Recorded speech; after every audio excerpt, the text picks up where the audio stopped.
Hi guys, कैसे हैं।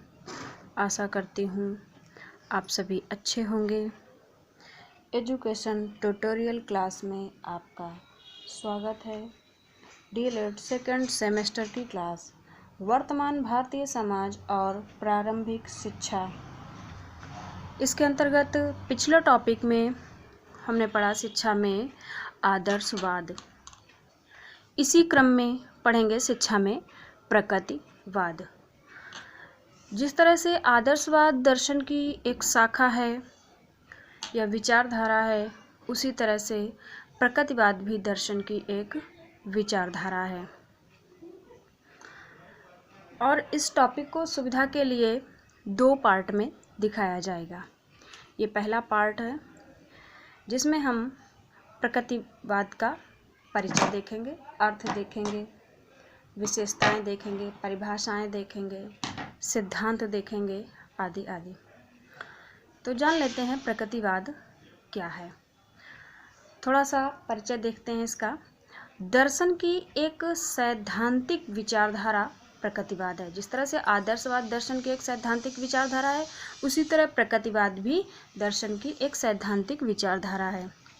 जैसा कि इसके नाम से ही स्पष्ट होता है, यह विचारधारा प्रकृति से संबंधित है और प्रकृतिवाद को सर्वाधिक महत्व देती है। प्रकृति के नियम ही इसके लिए शाश्वत हैं और इसके अलावा कोई अलौकिक या पारलौकिक नियमों का अस्तित्व स्वीकार नहीं किया गया है। जिस तरह से आदर्शवाद की विचारधारा आदर्शों की बात करती है, मूल्यों की बात करती है, प्रत्यय की बात करती है, इसी तरीके से जो प्रकृतिवाद विचारधारा है, यह केवल और केवल प्रकृति की बात करती है और प्रकृति को ही शाश्वत मानती है, प्रकृति के नियमों को ही सर्वप्रमुख मानती है। प्रकृतिवाद के जनक रूसो हैं। और प्रकृतिवाद का अर्थ देख लेते हैं। प्रकृतिवाद का अर्थ, प्रकृतिवाद शब्द अंग्रेजी के नेचुरलिज्म से बना है।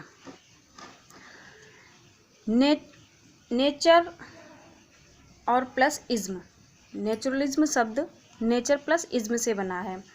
नेचर का मतलब प्रकृति और इज्म का मतलब वाद, इसीलिए इसे प्रकृतिवाद कहा जाता है। और प्रकृति के अर्थ को निम्न रूपों में भी समझाया जा सकता है, जैसे भौतिक प्रकृति और बालक की प्रकृति। आखिर किस प्रकृति को हम पढ़ेंगे इस प्रकृतिवाद में?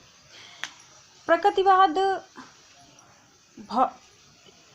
के अंतर्गत भौतिक प्रकृति को महत्व दिया गया है और जब शिक्षा के अंतर्गत इसमें हम पढ़ते हैं तो इसमें बालक की प्रकृति को हम पढ़ेंगे। और इस विचारधारा के अनुसार क्या है कि ब्रह्मांड का मूल तत्व प्रकृति है। थोड़ा सा इसे हम आदर्शवाद से भी कंपेयर करते हुए चलेंगे। आदर्शवाद में क्या कहा गया था कि इस ब्रह्मांड का मूल तत्व क्या है? विचार, प्रत्यय। जबकि प्रकृतिवाद में क्या कहा गया है कि ब्रह्मांड का मूल तत्व प्रकृति है। इस ब्रह्मांड की रचना प्रकृति से हुई है। यह दर्शन अपने आप में भौतिकवादी है। प्रकृति में अनेक पदार्थ हैं। इन विभिन्न पदार्थों में क्रिया होती रहती है तथा भिन्न भिन्न पदार्थों के आपसी सहयोग से ही भिन्न भिन्न रचनाएं होती हैं। अर्थात ये ब्रह्मांड की उत्पत्ति कैसे हुई? प्रकृतिवाद कहता है कि इस ब्रह्मांड की उत्पत्ति भौतिकता से हुई है, प्रकृति से हुई है। उसका मानना है कि इस ब्रह्मांड की उत्पत्ति जो प्रकृति से हुई है, तो कैसे हुई है? प्रकृति में अनेक पदार्थ हैं।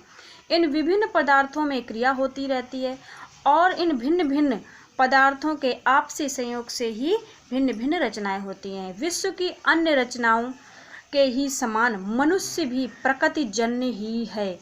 यानी कि विश्व में जो कुछ भी ब्रह्मांड में हमें दिखाई देता है, विश्व में हमें दिखाई देता है, ये सब प्रकृति के पदार्थों के संयोग से निर्मित हुआ है। इसी तरह मनुष्य को भी बताया गया है कि ये भी प्रकृति जन्य है। मनुष्य के मन, मस्तिष्क अथवा तथाकथित आत्मा भी प्रकृतिजन्य ही है, मनुष्य भी प्रकृतिजन्य है, मनुष्य का मन भी प्रकृतिजन्य है, मस्तिष्क भी प्रकृतिजन्य है, तथा कथित आत्मा भी प्रकृतिजन्य है। प्रकृतिवाद किसी भी प्रकार की आध्यात्मिक सत्ता को स्वीकार नहीं करता है, यह पूर्णतः भौतिकता पर आधारित है। जिस तरह से आदर्शवाद पूर्णतया आध्यात्मिकता पर और आदर्शों पर आधारित है और आध्यात्मिकता को ही स्वीकार करता है, परंतु प्रकृतिवाद में क्या है, रूसो ने प्रकृतिवाद में आध्यात्मिकता को बिल्कुल भी स्वीकार नहीं किया है। रूसो का मानना है कि जो कुछ भी है वो भौतिक तत्वों के सहयोग से ही, भौतिक तत्वों के रासायनिक क्रियाओं से ही ब्रह्मांड की रचना होती है, मनुष्य की रचना होती है, मन की रचना होती है, मस्तिष्क की रचना होती है। आइए जानते हैं प्रकृतिवाद की कुछ परिभाषाएं। रस्क महोदय ने एक परिभाषा दी है। प्रकृतिवाद को जानने के लिए कुछ विशेष परिभाषाओं को देखते हैं, जिसमें रस्क महोदय की परिभाषा है, प्रकृतिवाद एक दर्शन है जो उन लोगों द्वारा अपनाया जाता है जो दर्शन की वैज्ञानिक व्याख्या करते हैं। दर्शन उन लोगों द्वारा, यह प्रकृतिवाद दर्शन उन लोगों द्वारा अपनाया जाता है जो दर्शन की वैज्ञानिक व्याख्या क्या, यानी कि प्रकृतिवाद में वैज्ञानिकता दिखाई देती है। यह सैद्धांतिक विचारधारा है परंतु इसमें वैज्ञानिकता दिखाई देती है। जेम्स एंड वार्ड के शब्दों में एक परिभाषा है, प्रकृतिवाद वह सिद्धांत है जो प्रकृति को ईश्वर से पृथक करता है, आत्मा को पदार्थ के अधीन करता है और अपरिवर्तनीय नियमों को सर्वोच्चता प्रदान करता है। आइए जान लेते हैं प्रकृतिवाद के प्रमुख विचारक कौन कौन से हैं। अरस्तु, Comte, Bacon, Hobbes, Lamarck, Rousseau, Huxley, Samuel Butler इत्यादि, ये हमारे प्रकृतिवाद के प्रमुख विचारक हैं।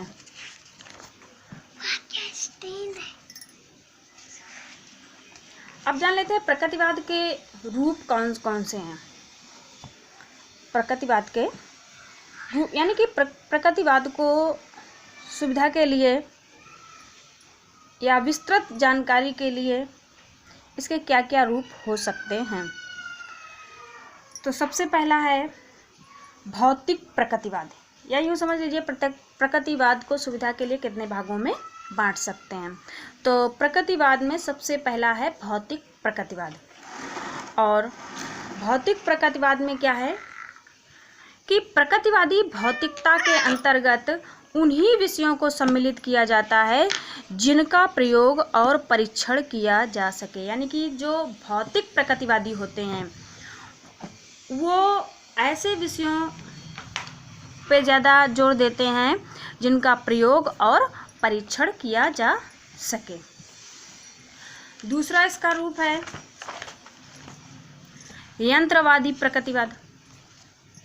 अब यंत्रवादी प्रकृतिवाद ये कैसे हैं, इनके बारे में जान लेते हैं। यह प्रकृति का वह रूप है जो संपूर्ण भूमंडल को यंत्रवत मानता है। यह प्रकृति का वह रूप है जो संपूर्ण भूमंडल को यंत्रवत मानता है और इस संसार की रचना में कोई लक्ष्य तथा प्रयोजन नहीं है। कोई लक्ष्य तथा प्रयोजन नहीं है। इस संसार, बल्कि यह यंत्रवत है जो स्वयं ही चलता है। यानी कि यह संसार में जो कुछ भी हो रहा है इसका कोई लक्ष्य या प्रयोजन नहीं है। यह एक मशीन के समान है, एक यंत्र के समान है और स्वयं चलता है। यहाँ व्यक्ति एक यंत्र है, शरीर मशीन मात्र है तथा उसकी कुछ सहज क्रियाएं होती हैं जो वातावरण में परिवर्तन करती हैं। इसके बाद आता है आपका जीव विज्ञान प्रकृतिवाद। यह विचारधारा विकासवादी सिद्धांत पर आधारित है। इसी आधार पर मनुष्य को परिभाषित किया जाता है कि इनका मानना है कि जीवन एक नवीन कृति है, नवीन संगठन है। इसलिए प्रकृतिवाद पशु और मनुष्य के विकास की निरंतरता में विश्वास करता है। इसके बाद आइए जानते हैं प्रकृतिवाद के सिद्धांत, प्रकृतिवाद के मूलभूत सिद्धांत, किन सिद्धांतों पर प्रकृतिवाद कार्य करता है। तो सबसे पहला सिद्धांत जो है ये भौतिकता को अधिक महत्व देता है, प्रकृति को ही सर्वोपरि मानता है। तो इसी के आधार पर इनका पहला सिद्धांत है संसार की सर्वोत्कृष्ट रचना मनुष्य है। संसार की सर्वोत्कृष्ट रचना मनुष्य है। इन्होंने मनुष्य को महत्वपूर्ण माना है। केवल भौतिक संसार ही सत्य है। प्रकृतिवादियों के अनुसार केवल भौतिक संसार ही सत्य है और आध्यात्मिकता को ये बिल्कुल भी स्वीकार नहीं करते हैं। प्राकृतिक जीवन ही उत्तम जीवन है। अगर व्यक्ति का कोई जीवन है तो वह प्राकृतिक जीवन ही सबसे उत्तम है। बनावटीपन या कृत्रिमता प्रकृतिवाद में बिल्कुल भी दिखाई नहीं देती है। आत्मा और परमात्मा की अलौकिक सत्ता को ये स्वीकार नहीं करते हैं।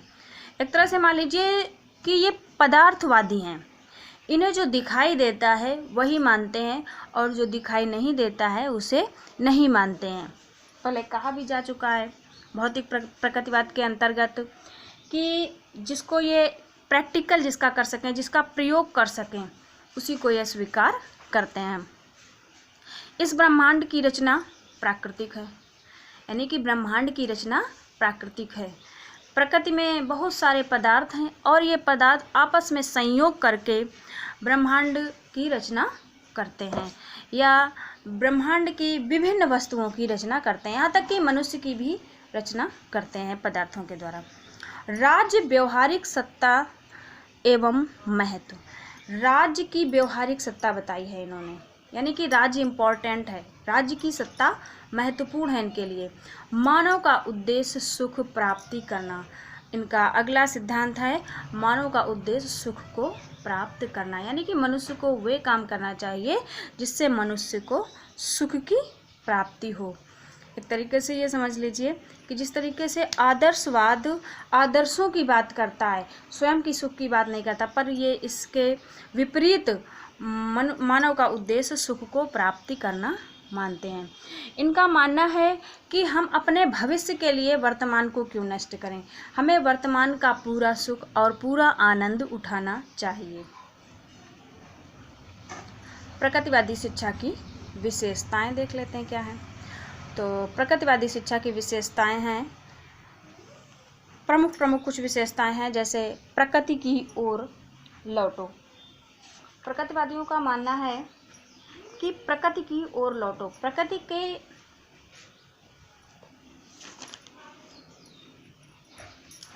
प्रकृतिवादी सिद्धांतों में सर्वाधिक महत्वपूर्ण सूत्र है कि प्रकृति का अनुसरण करो। यह महासूत्र प्रकृतिवादी शिक्षा शास्त्री कामेनियस ने प्रदान किया है। इस मान्यता के अनुसार बालक का स्वाभाविक विकास केवल प्राकृतिक वातावरण में ही हो सकता है। उसे कृत्रिम सामाजिक वातावरण भ्रष्ट कर देता है। जैसे रूसो ने भी कहा है कि बच्चों का स्वभाव मूलतः अच्छा होता है और समाज ही उसे भ्रष्ट कर देता है। इसलिए इनका मानना है कि बालक को सामाजिक या कृत्रिम वातावरण में नहीं बांधना है, प्राकृतिक चीज़ों से उसे ज्ञान देना है और प्रकृति के तरफ प्रकृति का अनुसरण करने के लिए कहा गया है। अगला है बाल केंद्रित शिक्षा। इसमें प्रकृतिवादियों के अनुसार शिक्षा की प्रक्रिया में बालक का केंद्रीय स्थान है, यानी कि शिक्षा का प्रमुख केंद्र बालक माना गया है। जिस तरह से आदर्शवाद में शिक्षा का प्रमुख केंद्र शिक्षक माना गया था, परंतु प्रकृतिवाद में शिक्षा का प्रमुख केंद्र बालक को माना गया है। इस प्रकार वे शिक्षक का केंद्र बालक को मानते हैं और शिक्षक पाठ्य सामग्री तथा पाठ्य पुस्तक बालक के पूरक हैं, यानी कि पाठ्य सामग्री, शिक्षक और पाठ्य पुस्तक ये सारे क्या हैं, बालक के पूरक हैं। अगर महत्वपूर्ण स्थान है शिक्षा में प्रकृति के अनुसार तो वो बालक का है, यानी कि बालक ना तो शिक्षा पर आश्रित होता है ना पाठ्य पुस्तक पर। बालक शिक्षा के लिए नहीं है बल्कि शिक्षा बालक के लिए है।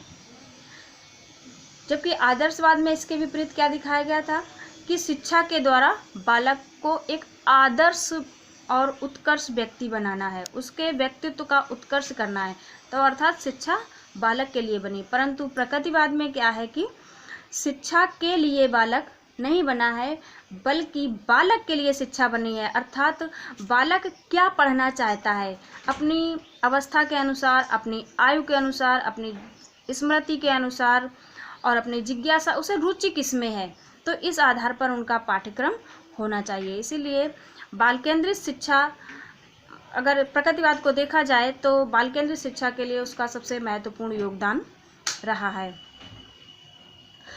प्रकृतिवाद वह शब्द है जिसे शिक्षा के सिद्धांतों में अपनाया गया है। यह एक प्रशिक्षण की पद्धति है जो विद्यालय अथवा पुस्तकों पर आधारित नहीं बल्कि छात्र के वास्तविक जीवन के संचालन में है। अगली विशेषता है पुस्तकीय ज्ञान का विरोध। रूसो ने पुस्तकीय ज्ञान का विरोध किया है। रूसो का मानना है बालक को भारी भरकम बैग नहीं देना है, उसे पुस्तकों से आसपास से घेरना नहीं है, बल्कि रूसो का मानना है कि पुस्तकीय ज्ञान कृत्रिम तथा अपूर्ण होता है। बालकों को शिक्षा शब्दों में ना देकर कार्यों में दी जाए।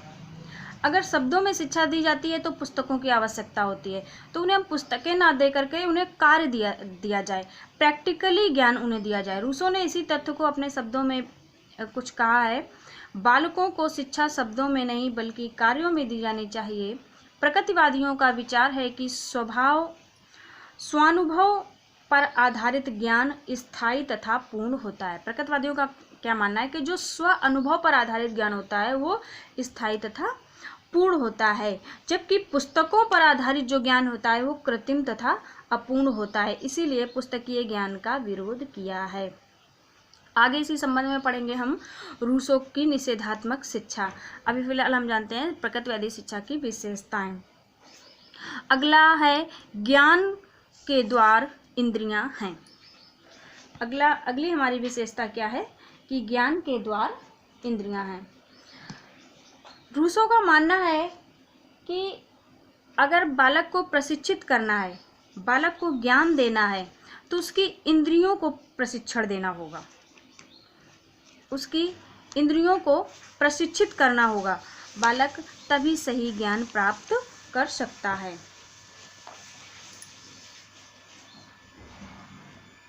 इसके बाद है बालक की स्वतंत्रता। प्रकृतिवाद में रूसो ने बालक की स्वतंत्रता पर विशेष बल दिया है। कहा है कि बालक अगर स्वतंत्र रूप से सीखता है तो स्थायी सीखता है और जल्दी सीखता है, जबकि अगर उसे दंड के भय में सिखाया जाए या कोई पीछे से उसको सिखाने वाला है तो उसे चीज़ें कम समझ में आती हैं। प्रकृतिवादियों का मानना है कि बालक का स्वाभाविक विकास, बालक को अगर स्वतंत्र वातावरण दिया जाता है तभी बालक का स्वतंत्र विकास हो सकता है। स्कूल, शिक्षक, पुस्तकें, समय सारणी आदि सब के सब बालक के कार्यों में हस्तक्षेप करते हैं। उदाहरण के लिए ले लेते हैं, जैसे स्कूल का टाइम है, समय सारणी भी निश्चित है और उस समय बालक का मन नहीं है, यानी कि उसकी रुचि पढ़ने की नहीं है, तो उस समय उसे ज़बरदस्ती में अगर पढ़ाया जाएगा तो क्या होगा कि बालक चीज़ों को समझ नहीं पाएगा। अगर बालक में पहले रुचि उत्पन्न की जाए, बालक को स्वतंत्रता दी जाए कि आखिर आप क्या पढ़ना चाहते हैं, उसे विकल्प दिए जाएं, तो क्या होगा, बालक का विकास अच्छे से होगा। और सब कुछ पहले से निर्धारित, ऐसा रूसो का मानना है कि सब कुछ पहले से निर्धारित कर देने से क्या होता है, ये बालक के कार्यों को हस्तक्षेप करता है, इससे उसका स्वाभाविक विकास कुंठित हो जाता है। अतः प्रकृतिवादी ऐसा मानते हैं कि बालक जो कर रहा है उसे करने दीजिए, किसी भी कार्य में बाधा नहीं डालनी चाहिए और उसके सामने ऐसा वातावरण प्रस्तुत करना चाहिए जिसमें रहकर बालक स्वयं अपनी इच्छा अनुसार ही विकसित होता रहे। यानी कि हमें उसे वातावरण देना है, उसे पढ़ने के लिए बाध्य नहीं करना है। इस प्रकार प्रकृतिवादी शिक्षा प्रणाली बालक को हर प्रकार के बंधनों, बाधाओं, उलझनों से मुक्त करके स्वतंत्र वातावरण में विकसित होने पर बल देती है। इसके बाद अगली विशेषता है क्या? सह शिक्षा। प्रकृतिवादी दर्शन के अनुसार बालक और बालिकाओं को पृथक रूप से शिक्षा देना अनुचित है। बालक के लिए अलग से विद्यालय हो, बालिकाओं के लिए अलग से विद्यालय हो, ऐसा अनुचित है, प्रकृतिवादियों का मानना है। इस प्रकार प्रकृतिवादियों ने सह शिक्षा के महत्व को स्वीकार किया। उनके अनुसार बालक तथा बालिकाओं को एक साथ पढ़ाया जाना चाहिए। आज की क्लास में इतना, और अगले पार्ट में इसी टॉपिक के साथ फिर दोबारा मिलेंगे। जय हिंद।